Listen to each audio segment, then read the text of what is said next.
अस्सलामुअलैकुम। कैसे हैं? उम्मीद करता हूँ आप लोग खैरियत से होंगे। तो आज की इस वीडियो में हम आपको बनाना सिखाएंगे ऑथेंटिक स्टाइल हलीम। यकीन माने बहुत ही इजी रेसिपी है और बहुत ही टेस्टी भी है। तो चलो वीडियो को शुरू करते हैं।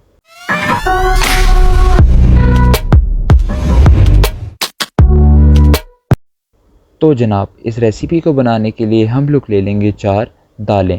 सबसे पहले हम लोग ले लेंगे 1 कप चने की दाल, 1 कप माश की दाल, आधा कप मसूर की दाल और आधा कप मूंग की दाल। इन तमाम दालों को हम अच्छी तरह धो लेंगे। तो जनाब, अब हम चने की दाल और माश की दाल को 3 से 4 दफ़ा पानी से गुजारने के बाद इसको हम 2 घंटे के लिए भिगो कर रख देंगे। 2 घंटे के लिए हम इस वजह से भिगोएंगे क्योंकि ये दोनों दालें सख्त होती हैं, इनको गलने में टाइम लगता है। इस वजह से हम इनको ज़्यादा देर के लिए भिगो कर रखेंगे। तो गैस, अब हम मूंग और मसूर की दाल को भी अच्छे से धोने के बाद 1 से 1.5 घंटे के लिए भिगो कर रख देंगे। और गैस, अब हम लोग ले लेंगे आधा कप चावलों को और उनको भी हम अच्छे से भिगो कर रख देंगे। तो गैस, अब हम लोगों ने एक प्रेशर कुकर ले लिया है, उसमें हम लोगों ने 1 लीटर पानी को बॉईल होने के लिए रख दिया है। इसमें हम लोग 1 टेबलस्पून नमक का डाल लेंगे और 1 टीस्पून हल्दी का भी डाल लेंगे। 5 minutes later.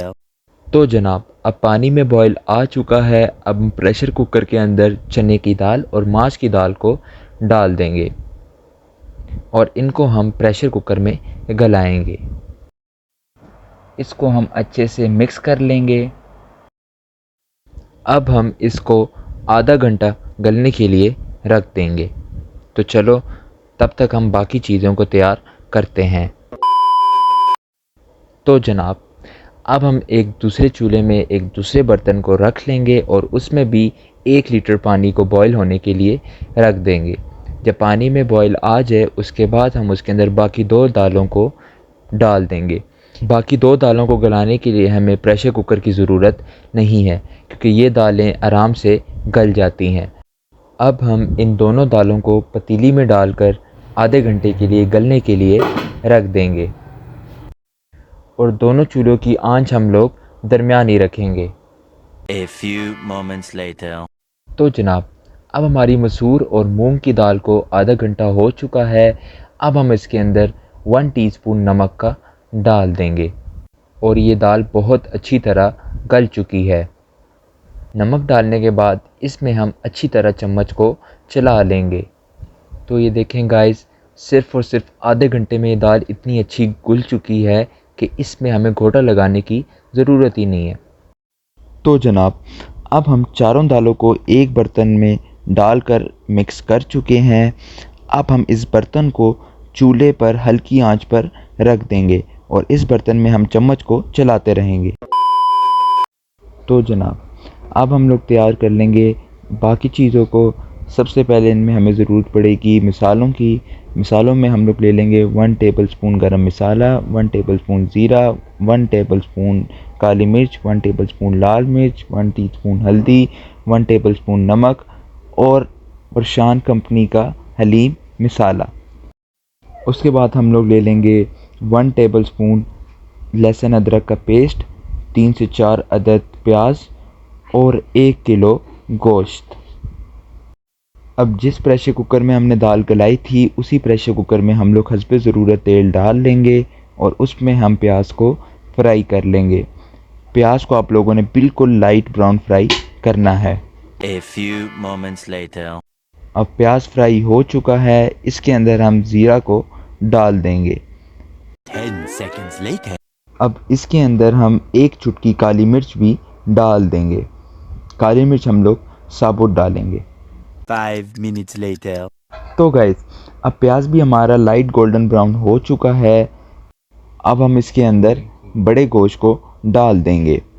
गोश्त हम लोगों ने 1 किलो लिया है। अब हम गोश्त को अच्छी तरह भून लेंगे। आपने गोश्त को तब तक भूनना है जब तक उसका कलर चेंज नहीं हो जाता। तो गाइस, ये देखें गोश्त का कलर चेंज हो चुका है। तकरीबन हमने 10 से 15 मिनट इसकी भुनाई की है। अब हम इसके अंदर डाल देंगे लहसुन अदरक के पेस्ट को। अगर आप लोग लहसुन अदरक के पेस्ट की रेसिपी जानना चाहते हैं तो हमें कमेंट में ज़रूर बताएं, ताकि हम आपके लिए वो रेसिपी भी लेकर आएँ। तो अब हम इसके अंदर लहसुन अदरक के पेस्ट को भी डाल चुके हैं। अब हम इसको अच्छी तरह मिक्स कर लेंगे। तो गाइस, साथ ही साथ हमने दूसरे चूल्हे पर एक बर्तन को चूल्हे के ऊपर रखा हुआ है। उसमें हम लोग अपनी दाल में चम्मच को चलाते रह रहे हैं और चूल्हे की आंच हम लोगों ने हल्की रखनी है। तो ये देखें गाइस, दाल इतनी ज़बरदस्त गल चुकी है कि हमें घोटा लगाने की ज़रूरत ही नहीं है। ये देखें माशाल्लाह। तो जनाब, अब हम तमाम मसाला जात को इस प्रेशर कुकर के अंदर डाल देंगे। मसालों को डालने के बाद अब हम इसको अच्छी तरह मिक्स कर लेंगे और इसकी मज़ीद 10 से 15 मिनट भुनाई करेंगे। उसके बाद हम इसको प्रेशर कुकर में प्रेशर लगाकर रख देंगे। 5 minutes later. तो जनाब, अब हम प्रेशर कुकर को ढकना लगा देंगे और इसको हम लोग प्रेशर में लगा कर रख देंगे तकरीबन आधे घंटे के लिए। तो चलो, आधे घंटे बाद हम आपसे मिलते हैं। अगर आपको अब तक वीडियो अच्छी लगी है तो अपने वीडियो को लाइक भी करना है, शेयर भी करना है और सब्सक्राइब भी करना है। तो चलो, आधे घंटे बाद हम आपसे मिलते हैं। A few moments later. तो गाइस, माशाल्लाह सुभान अल्लाह, ये देखें कितना ज़बरदस्त हमारा गोश्त गल चुका है कि हमें मज़ीद इसको गलाने की ज़रूरत नहीं है। तो गाइस, अब हम गोश्त को उस पतीले में डाल देंगे जिस पतीले में हमारी दालें हैं। तो गाइस, जब आप गोश्त को दाल में पलट रहे होंगे तो आप लोगों ने बड़े ही एहतियात से पलटना है, क्योंकि अगर आप लोग बेएहतियाती में पलटेंगे तो वो उछलेगा, छींटें उछलेंगी और वो आपको नुकसान पहुंचा सकती हैं। तो गाइस, अब हमारी तमाम चीज़ें मिक्स हो चुकी हैं। अब हम इसमें लगाते रहेंगे घोटा। घोटा कम से कम हम लोग लगाएंगे 1 घंटे के लिए। अगर आप लोग आधे घंटे के लिए भी इसमें घोटा लगा लेना तो आपकी बहुत ज़बरदस्त हलीम तैयार हो जाएगी। उसकी वजह यह है कि इसमें हमारी तमाम चीज़ें अच्छी तरह घुल चुकी हैं। दालें, गोश्त, सारा कुछ हमारा बहुत अच्छी तरह गल चुका है। तो इसमें अगर हम आधे घंटे के लिए भी घोटा लगाएं तो वो काफ़ी है, लेकिन आप कम से कम कोशिश करें कि आप 1 घंटे तक घोटा लगा लें। जितना आप ज़्यादा घोटा लगाएंगे उतनी आपकी अच्छी हलीम बनेगी और उतना आपकी तमाम चीज़ें अच्छी से यकजा होंगी। और आंच जो हम लोग रखेंगे वो रखेंगे दरमियानी। अगर आप लोग तेज़ आंच रखना चाहते हैं तो आप तेज़ आंच भी रख सकते हैं, लेकिन उसमें आपने एक चीज़ का ध्यान रखना है कि आप लोगों ने उसमें घोटे को लगाते रहना है, क्योंकि हलीम जो है वो उछलना शुरू हो जाती है और अगर आप लोग उसमें घोटा नहीं लगाएंगे तो गरम गरम छींटें आपको लगेंगी। इस वजह से आप लोग कोशिश करें कि आप लोग दरमियानी आंच करें। दरमियानी आंच में आप आराम आराम से इसमें घोटा लगाते हैं। अगर आपको लग रहा है कि पानी कम हो रहा है तो आप इसमें पानी भी शामिल कर सकते हैं। तो गाइस, अब हम लोग मेन चीज़ तैयार करने लगे हैं, जिसको हम कह सकते हैं कि वो हलीम की जान होती है, तो वो है प्याज। हम लोग ले लेंगे एक कढ़ाई, उसमें हम लोग डाल लेंगे हस्बे ज़रूरत तेल को और उसमें हम लोग प्याज को गोल्डन ब्राउन फ्राई करेंगे।